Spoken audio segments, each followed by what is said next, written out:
Shortcut नहीं ढूंढना है, आपको निरंतर लगे रहना है जब तक कि आपको ये आभास ना होने लगे कि हाँ मुझे ध्यान में मजा आने लगा। पहले दिन आप हो सकता है 5 मिनट बैठेंगे, दूसरे दिन 10 मिनट बैठेंगे, तीसरे दिन आपको 30 मिनट बैठा, मजा आ जाएगा, थोड़ा अंदर झांकने का अवसर मिलेगा ना। हम तो आजकल मैम, मैं आपसे निवेदन करूँ, ये बस बात बता खत्म करता हूँ कि हम तो आजकल प्रकृति को भी नहीं देख पा रहे हैं ना। घर से निकले मोबाइल में घुस गए, तो हम न तो पेड़ पौधे की तरफ देख पा रहे हैं, ना लोगों की तरफ देख पा रहे हैं, ना उनकी चेतना के प्रति देख पा रहे हैं, तो हम अपने अंतर को ही नहीं देख पा रहे हैं ना।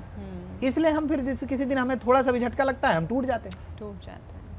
जबकि अगर हम देखें कि जितनी भी बड़े बड़े योद्धा थे, जो भी थे, जैसे आप देखें कि महिषासुर को कोई नहीं हरा पा रहा था, तो उन्होंने उद्यम किया, सारी चीजें की और धीरे धीरे धीरे आकर उस बड़ी महाशक्ति को हराया ना। आप भगवान राम को ले सकते हैं, जीवन मैनेजमेंट के लिए आप भगवान, आप मत मानिए कि परमात्मा राम था कि नहीं था, आप सिर्फ इतना माने कि एक व्यक्ति नाम का राम था, कोई दशरथ नंदन राम, जो अयोध्या के राजा का बेटा था।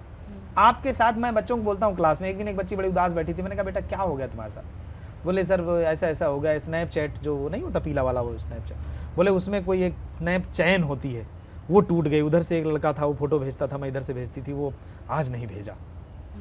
तो मैंने कहा वो इसमें इतनी बड़ी क्या आफत हो गई कि तुम इसके लिए उदास हो?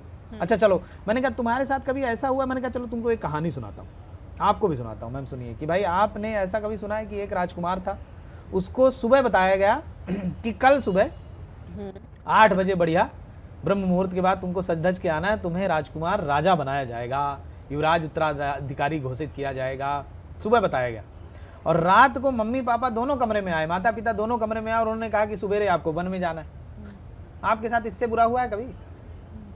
क्या किसी के साथ इस जमाने में इससे बुरा हो सकता है कि उसको बताया गया हो कि कल आपको राजा बनाया जाएगा और उस दिन ही उसे वन में भेज दिया गया हो, वो भी 14 साल के लिए? और वो भी जो व्यक्ति जिसने सीता मैया के लिए रामचरितमानस में लिखा है कि भगवान उनसे निवेदन करते हैं कि आप मत चलो, आप जो है प्रिय आप मत चलो, चित्र लिखित कपि देख डराही, कि आप तो चित्र में बने हुए बंदर को देख के डर जाती हैं, आप इतनी कोमल है। चंद्र बदन तुम नहीं बन जोगू, हंस गवन तुम नहीं बन जोगू, कि आप हंस की तरह चलने वाली, चंद्रमा की तरह बदन वाली आप बन के योग्य नहीं हैं। और ऐसे लोग अपना सभी वस्त्राभूषण त्याग करके तपस्वी के भेष में निकल गए, इससे बुरा किसी के साथ होगा?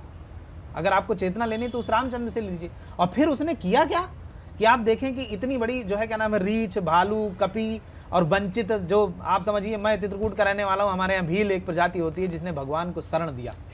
जब भी कोई कहता है कि हम अयोध्या के हैं तो मैं उनसे दुखी होकर कहता हूँ, थोड़ा खींच बस, कि आपने भगवान को निकाला, हमने रखा, हमारा चित्रकूट धन्य है कि हमने उनको जो है क्या नाम वहाँ शरण दी।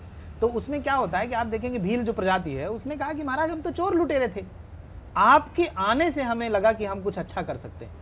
हम तो नाथ लीन न भूषण बसन चुराई, नाथ हमारी यह सेवकाई, कि हम किसी के आभूषण और वस्त्र चुरा न लें, हमारी ये भी सेवा थी।